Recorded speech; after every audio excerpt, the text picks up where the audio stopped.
The computer concept has changed and evolved over the years. Originally, computer referred to a person who calculated things. Then, as language and society moved on, man turned into machine. People were replaced by counting machines, then primitive computers. Modern computers started out as massive machines that filled whole rooms, but they became smaller, eventually sufficient to give birth to the acronym PC, personal computers. At first, the P, personal, was included because the computer was now in homes, not companies or laboratories. But they got smaller and more portable, more personal, you could say. And now we have them in our pockets. The modern smartphone is more powerful than the computers that used to fill rooms and suck households worth of power. But let's take a step back and look at something in the middle of the PC and the smartphone. Computers not small enough to fit in our pockets, but enough to move with us from location to location. Laptops or notebook computers. This is a fascinating category that has been done in so many ways. Though titans like Apple have hinted that the category is dead, Apple's infamous ad for iPads asking, "What's a computer?" The category is far from dead. Notebook computers are alive and kicking, and interesting things are happening in the space.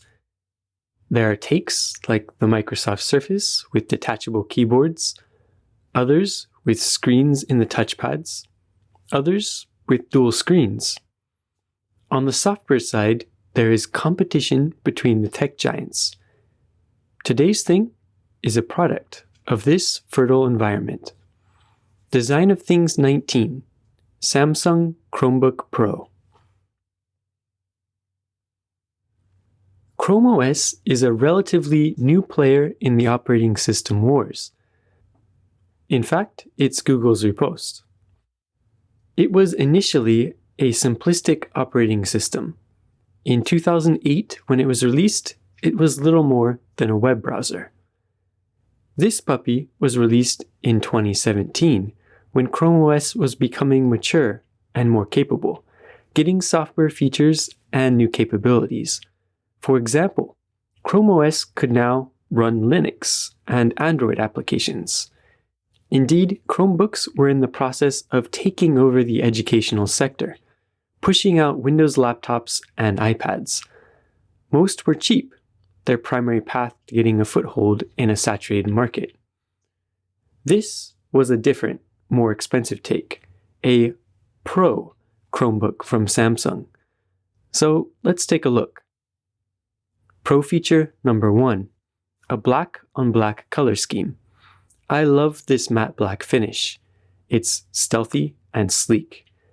Though 4 years of use have modeled the surface with fingerprints, overall it still looks great. On the lid, there is a tasteful chrome icon paired with sleek sans serif text. Aligned with this, on the left side, there's the Samsung logo in chrome, which is roughly centered on the lid. To the bottom we can see the silver hinges, which we'll get to later. The edges are rounded and soft. There is no sharp edge around the whole device. Though metal, the finish feels warm and inviting, a feat that not many industrial design notebooks can manage. In contrast, this MacBook Pro features quite sharp edges that can dig into your wrists. The bottom is relatively unremarkable. A matte black surface with small speaker holes, and the obligatory regulatory text done in gray so that it is barely noticeable. Along the sides, there are only a few more things to point out. A headphone jack, 2 USB-C ports, either of which can be used to charge, a slot for a micro SD, and then some really interesting stuff.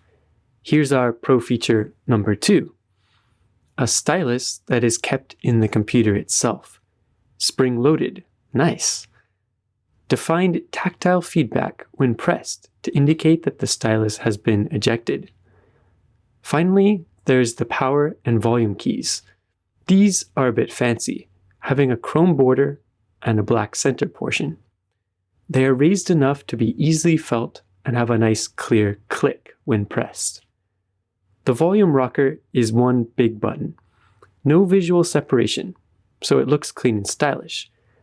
But this also makes it a little bit difficult to clearly understand its function at first glance or first touch. Now, let's go inside. Pro feature 3, in my opinion, is this keyboard. It is springy and easy to type on. The keys slightly concave so the finger rests on them naturally. This is a Chrome OS keyboard to be sure. If you've never used a Chromebook, pause to take a quick look. What's different? Well, the function keys are clearly different, and the caps lock was found lacking in Let Go. Instead, we have a search key. Cool.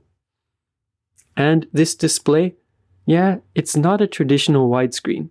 Rather, it's in a 3:2 ratio, which in recent years have become popular for giving more vertical real estate.